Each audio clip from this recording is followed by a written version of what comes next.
Perlas del libro de Ezequiel. Jesús viene por su iglesia. Su iglesia está conformado por personas, varones y mujeres de todo el mundo. Pero cada persona ingresa a la iglesia de Cristo, al cuerpo de Cristo, individualmente. Debe tomar la decisión personal. Nadie puede obligarlo a ingresar. Nadie puede inscribirlo, registrarlo. La persona debe pedir al Señor que lo acepte como su hijo. La persona debe aceptar al Señor como su Salvador. Entonces su nombre será registrado. La salvación es personal. Buen día. Damos gracias a Dios por permitirnos meditar este día en el capítulo 14 del libro de Ezequiel. Qué perlas, qué enseñanzas encontramos en este capítulo. Vinieron a mí algunos de los ancianos de Israel y se sentaron delante de mí, y vino a mí palabra de Jehová diciendo: juicio contra los idólatras que consultan al profeta. Cuando nosotros leemos ancianos, normalmente nos viene a la mente personas consagradas, personas que son líderes en su pueblo, que instruyen al pueblo. Pero estos ancianos eran idólatras. Estos líderes del pueblo se habían apartado de Dios, pero querían consultar a Dios. Fueron donde el profeta para hacer consultas. Entonces Jehová le dice a Ezequiel: hijo de hombre, estos hombres han puesto sus ídolos en su corazón y han establecido el tropiezo de su maldad delante de su rostro. ¿Acaso he de ser yo en modo alguno consultado por ellos? Dios dice algo sumamente grave. Esos hombres, esos líderes, esos ancianos han puesto sus ídolos en su corazón. Eran idólatras por convicción, eran idólatras practicantes, lo llevaban en el corazón. Se habían entregado a la idolatría de corazón, pero por alguna razón ahora quieren consultar a Dios, y Dios dice: ¿acaso yo voy a ser consultado por ellos? Ellos ya me han deshecho de su vida. Dios no reinaba en el corazón de ellos, sino los ídolos. Háblales por tanto y diles: así ha dicho Jehová el Señor: cualquier hombre de la casa de Israel que hubiere puesto sus ídolos en su corazón. Jesús toca la puerta y pide que le abras tu corazón, pero estas personas le abrieron la puerta de su corazón a los ídolos. ¿A quién le has abierto la puerta de tu corazón? Cualquier hombre de la casa de Israel que hubiera puesto sus ídolos en su corazón y establecido el tropiezo de su maldad delante de su rostro, y viniere el profeta, yo Jehová responderé al que viniere conforme a la multitud de sus ídolos. A los idólatras les va a responder como idólatras que son. A los duros de corazón les responderá según la dureza de su corazón. Dios responde a cada uno según quién es. Para tomar a la casa de Israel por el corazón, ya que se han apartado de mí todos ellos por sus ídolos. Dejaron a Dios a un lado para elegir a sus ídolos. Y sus ídolos ahora formaban parte de su vivencia, de su estilo de vida. Por tanto, di a la casa de Israel: así dice Jehová el Señor: convertíos y volveos de vuestros ídolos, y apartad vuestros rostros de todas vuestras abominaciones. Eran idólatras, sus ídolos estaban en su corazón, y ahora el llamado de Dios es: arrepiéntanse, conviértanse. ¿Y en qué consiste la conversión? Este versículo nos enseña, esta es una gran perla para entender en qué consiste la conversión. Dice, volveos de vuestros ídolos, deja tus ídolos, aleja tus ídolos, destruye tus ídolos y apartad vuestros rostros de todas vuestras abominaciones. No sigas practicando el pecado, no sigas practicando las abominaciones. Elimina tus ídolos, eso es conversión. No es solo una actitud mental, no es solo la repetición de me arrepiento, no es solo no, el decir, bueno, ya quiero servir a Dios. No, es hacer cambios plausibles en la vida, es hacer cambios que todos puedan ver. Si yo tenía mis ídolos, ahora los desecho. Ya, hay cambios en mi estilo de vida. No va a ser los ídolos quienes van a estar en mi corazón, sino es Dios. Eso es conversión. Convertíos y volveos. Deja tus ídolos, deja de practicarlos, deja de asistir a los lugares que te alejan de Dios. Solo tú sabes qué es lo que te aleja de Dios, qué es lo que está ocupando tu corazón, solo tú lo sabes. Y la conversión implica dejar de hacer todo eso. La conversión implica empezar a vivir para Dios. Porque cualquier hombre de la casa de Israel y de los extranjeros que moran en Israel, que se hubiere apartado de andar en pos de mí y hubiere puesto sus ídolos en su corazón y establecido delante de su rostro el tropiezo de su maldad, y viniera el profeta para preguntarle por mí, yo Jehová le responderé por mí mismo. No podemos consultar a Dios manteniendo los ídolos en nuestro corazón. No podemos consultar a Dios sin haber decidido dejar todas las abominaciones que hay. Y pondré mi rostro contra aquel hombre. ¿Por qué va a poner su rostro? Porque no se arrepintió, porque no está buscando la conversión. Y le pondré por señal y por escarmiento, y lo cortaré de en medio de mi pueblo, y sabréis que yo soy Jehová. Cortar. Cortar de mi pueblo implicaba dar muerte. Cortar del pueblo implicaba no más. Y cuando el profeta fuera engañado y hablare palabra, yo Jehová engañé a tal profeta, y extenderé mi mano contra él, y lo destruiré de en medio de mi pueblo Israel. Como que es un tanto difícil de entender este versículo. Pero si vamos nosotros al capítulo 1 del libro de Romanos, nos encontramos con algo que Dios dice. Miren lo que dice el Señor. Romanos capítulo 1. En el versículo 22 en adelante, ¿sí? Dice, profesando ser sabios se hicieron necios y cambiaron la gloria del Dios incorruptible en semejanza de imagen de hombre corruptible, de aves, de cuadrúpedos y de reptiles, por lo cual también Dios los entregó a la inmundicia en la concupiscencia de sus corazones, de modo que deshonraron entre sí sus propios cuerpos. Los entregó. ¿Quieres tú ser engañado? Pues muy bien, sé engañado. ¿Quieres tú entregarte a los ídolos? Pues muy bien, entrégate. Es eso lo que está haciendo Dios. Dios no juega sucio con nadie. Dios no le jugó sucio al faraón endureciendo su corazón. El faraón quiso endurecer su corazón. La decisión es personal. Cada uno decide. Dios no puede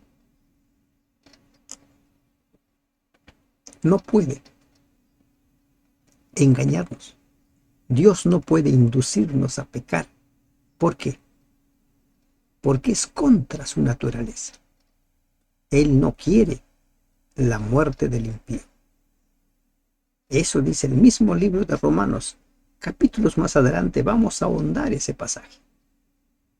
Y llevarán ambos el castigo de su maldad, como la maldad del que consultare, así será la maldad del profeta. Tanto el falso profeta como el que consulta son igualmente responsables. No existe ahí la justificación de me engañaron. Yo no supe, yo pensé, yo creí. Ambos son responsables. Por eso, si usted gusta escuchar, escuche con la Biblia en la mano. Corrobore siempre si es como dice la palabra de Dios o no es. Ambos son responsables.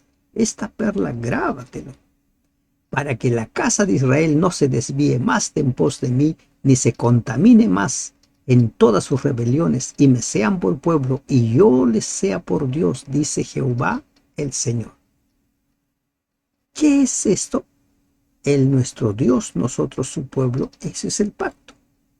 El nuevo pacto, el pacto eterno, es el mismo.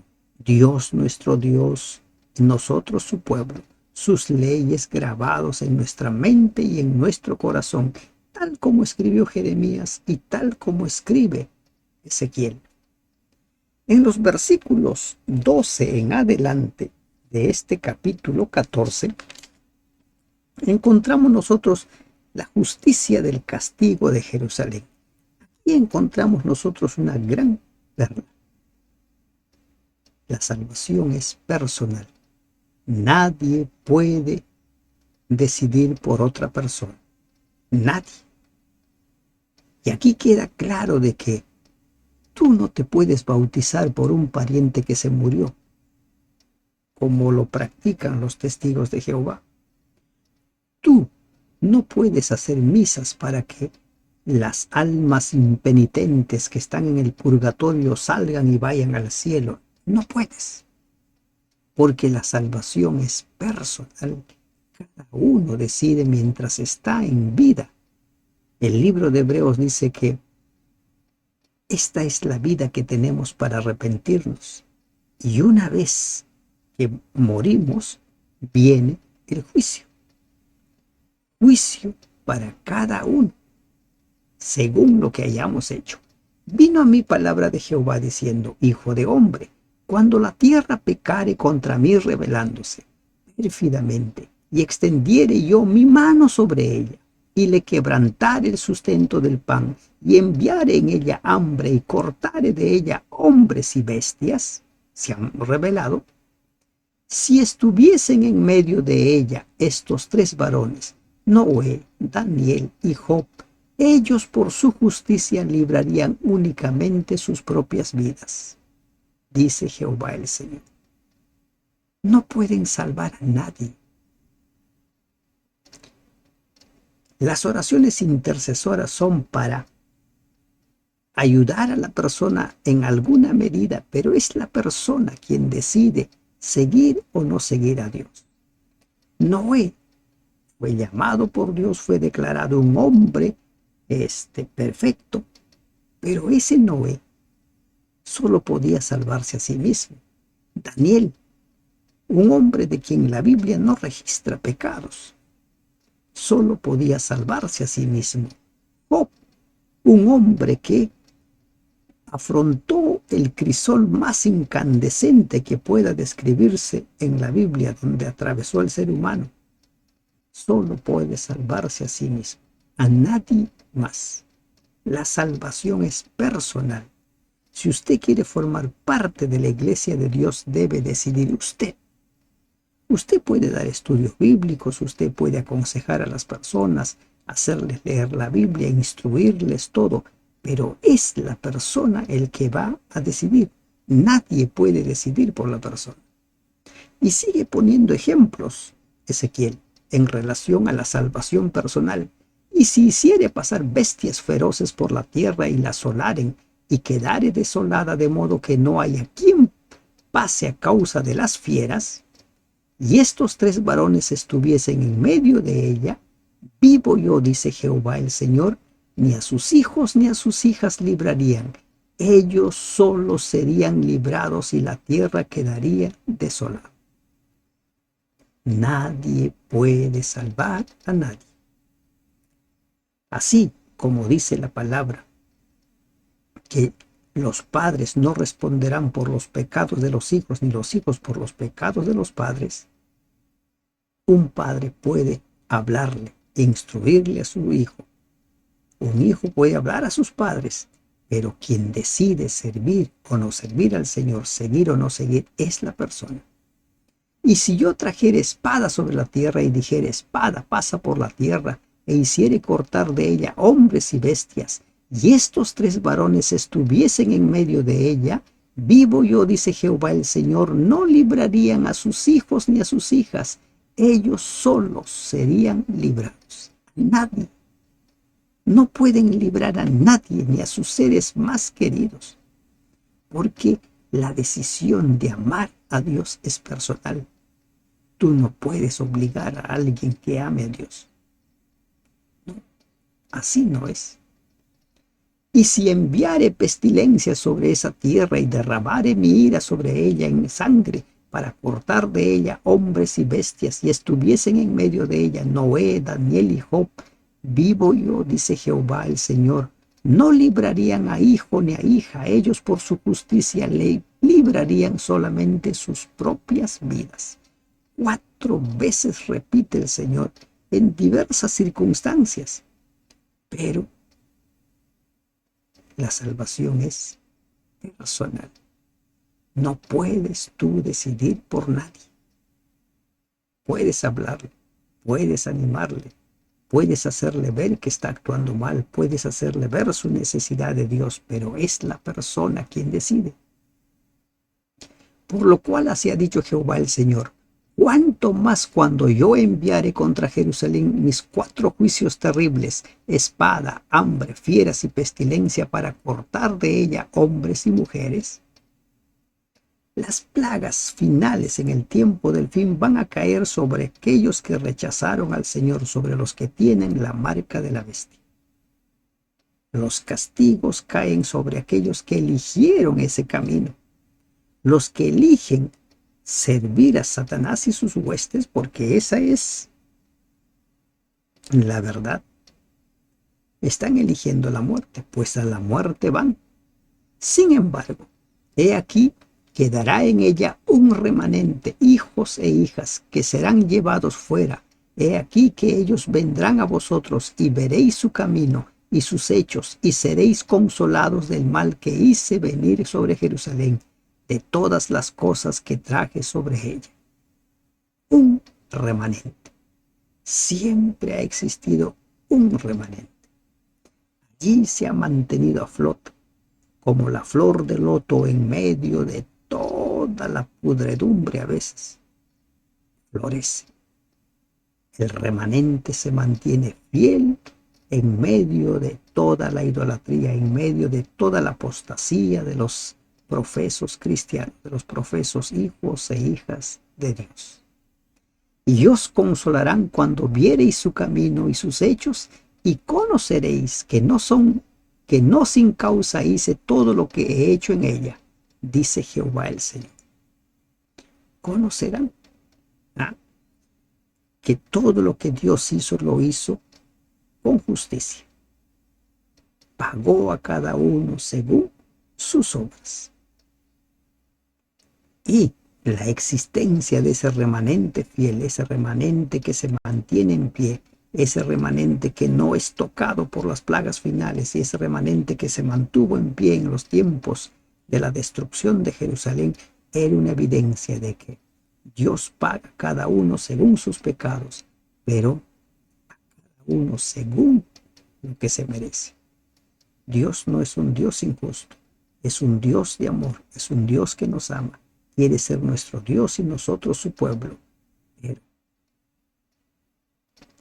tú tienes que decidir si le sirves o no lo sirves, si le amas o no le amas. La decisión es personal, la salvación es personal. ¿Quién ocupa tu corazón? ¿Los ídolos o Dios? ¿Quién tiene el control de tu vida? ¿Los ídolos o Dios? ¿Quién es el más importante en tu vida? ¿Los ídolos o Dios? Elige el camino de la vida. Elige a Dios. Que Dios te bendiga. Amén.